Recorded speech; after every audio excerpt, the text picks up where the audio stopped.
Hi y'all, welcome back to the garden. So I'm going to take you around and show you all the things that I planted after the last video that I shot. Sorry I didn't record any of that planting process because I was so busy all weekend getting things in the ground. I'm trying to literally beat the clock because once the time changes here in about another week or so, I will be unable to work after the days are over after work, and it'll only be on the weekend that I can do projects, especially shooting anything because it'd just be so dark so early.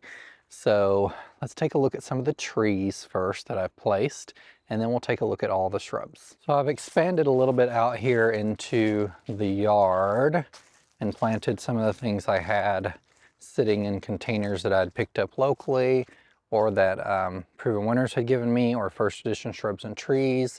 And the first one here, which I just came by and put some wood chips around all of these to tidy up a little more in spring with some official edging and stuff. But this is a Temple of Bloom Seven Suns tree, which is a really great pollinator. If you've watched me go to Michigan this year, a few months ago, I showed you some of those at Proven Winners Trial Gardens. Really beautiful plant. It blooms late summer, and then its blooms are white, and then it transitions. You can see a little bit left over to this burgundy color as you head into fall. But it was covered with pollinators, and it's a really beautiful flowering tree. As we go this way, some of these trees also need to stake up. It was very windy this weekend, and some of the root balls are smaller, so I'm gonna, staking's usually not recommended, but for some of these that are fighting against the prevailing winds, I may need to stake one way just to keep them upright a little bit, like I had to do some of the others. This is Hot Wings maple, and I planted it out here in the yard rather than back near the flower beds because it creates those red seed heads that looks like blooms, but they're not sterile, so I don't want those falling in the flower beds and coming up everywhere if that's a potential. So I put it out here in the field, so if they start coming up in the lawn, they'll just get run over by the mower, and then that won't be a problem with pulling seedlings everywhere. I'm really excited about this one. This is Showtime Crabapple, which I've showed you a couple times. Let's see, there's a picture on the tag here what this looks like in spring, or at least the blooms here. And it's a beautiful decorative tree, but its fall color is really nice. Look at this red against the orange of the maples behind it. So I thought that was a nice palette to combine here. And this yellow ironwood, or Perotia, will be yellow. It's a little late this year. The trees are weird. Some didn't get color at all. Some changed, and some the leaves just all fell off really quickly. So very odd year. The linden usually turns more yellow, and it just lost its leaves. Most of that's probably due to the drought. Down here, I have a really tiny soft serve, Cypress or Chamaecyparis. It's a nice evergreen for this side of the yard. I can't plant, so just so to orient you, the septic system's here and it runs that way, and then there's a diverter to run this way. And then if that system were to ever fail, in front of these trees here is the backup for in the future. So I'm trying to avoid planting anything much further than where these are, just in case these have to be used in the future for any reason, that I wouldn't have to take anything out that I planted. So I'll probably go a little further this way with some things, but for now I'm keeping it as close as I can, also because I need to be able to water things and not drag a hose. I've got like 3 hoses connected, 3 random hoses connected to water everything because we're still not had any rain. This is a Jade Magnolia, which is a purple blooming magnolia that looks kind of like the tulips. And that's Jane Magnolia, not Jade Magnolia.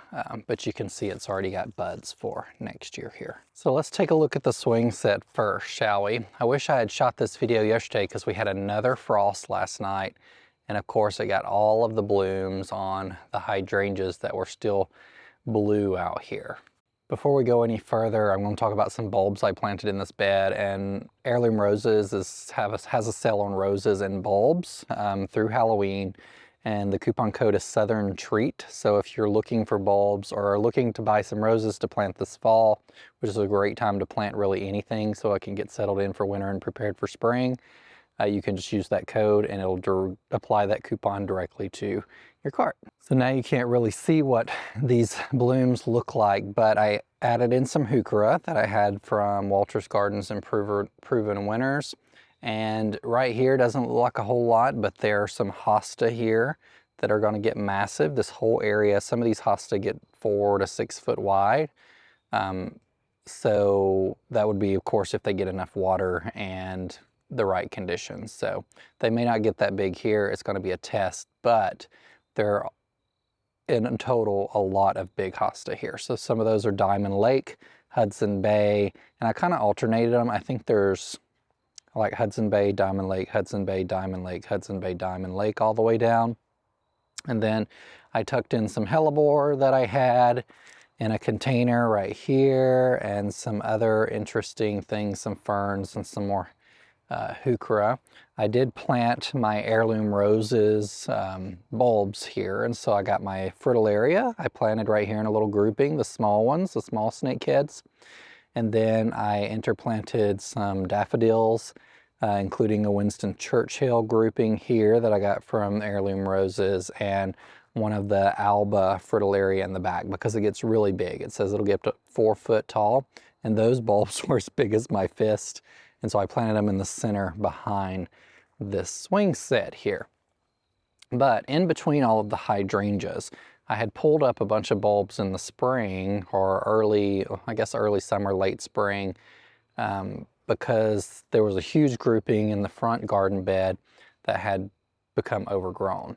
And I didn't do anything special with those bulbs as far as saving them for planting now. I intended to plant them kind of immediately after I pulled them up, and then I was so busy I never got to it.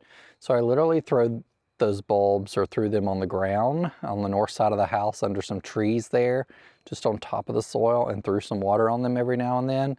They were still growing. A lot of them had set on roots on top of the ground, so I pulled those up, and then I dug some big holes with my auger and planted groupings in between all of these hydrangeas. So that will be some spring interest in this location before the hydrangeas get going. And then we'll have the crabapple blooms in the spring as well. And then the 𝗗𝗓𝗗𝗏s will kick in and start showing a little more color in the spring and growing on. So I think this will be a really beautiful space next year.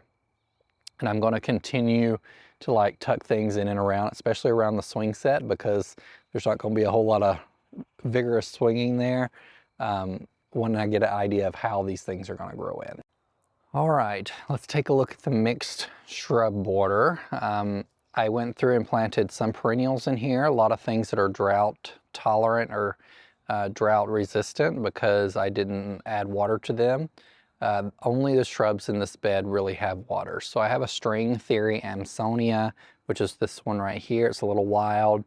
It will die back to the ground and come up beautiful in spring. 𝗖𝗢𝗗𝗦 is a really great thing for texture, especially this one because it has these really, really thin leaves. But I kind of tuck those things in spaces where some of this stuff will eventually have to be moved if it gets bigger than I anticipate it getting. But to fill space earlier and sooner and to make this border really thick, that's just kind of how you sometimes have to plan. Because if I'm waiting for an oak leaf hydrangea to get its full size, it's going to take 3 or 4 years. And in that time, there's going to be a lot of mulch or wood chips that have to be put down to cover the earth so I'm not getting weeds. And so you'll see that a lot of these things are planted really full with anticipation of them having to be moved in several years potentially.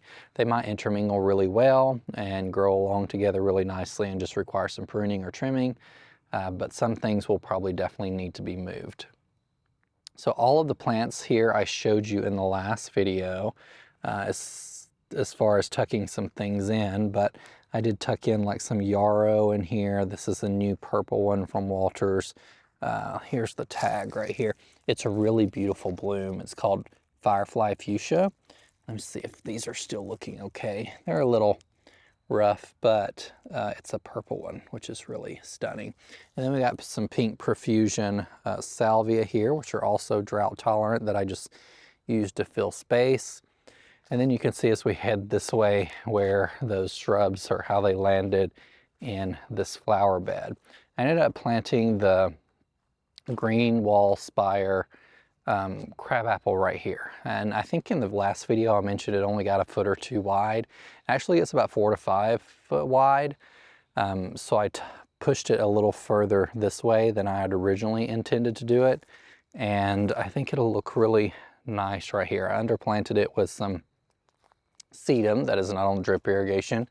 So they'll get lots of sun and be happy here. And then all the other shrubs around it have irrigation. So a little bit of a microclimate with irrigation. And then over here, I have the start of this bed, which is very roughly just placed some wood chips around all of these other things I planted. So I've got to come in here and I will probably wait till spring and measure this out very calculated to make sure that the pathway between this bed and this bed is exactly the same and it's the same thickness, so to say, all the way down. I measured this and it's roughly 10 foot from here to here. It's probably a little wider there, so this edge needs to come out a little bit. And then I'll do the same thing over here. And I might be able to get to that to this fall if it stays warmer. The weather right now is a little weird, but this will essentially look the same and it may go down and it may eventually combine with the swing set there, I'm not sure. But I've got to get the stumps either ground down or try and cut them all to the ground as far as I can for those two trees, or the Rose of Sharon and the crabapple that was right there. All right, thank y'all for joining me on this video.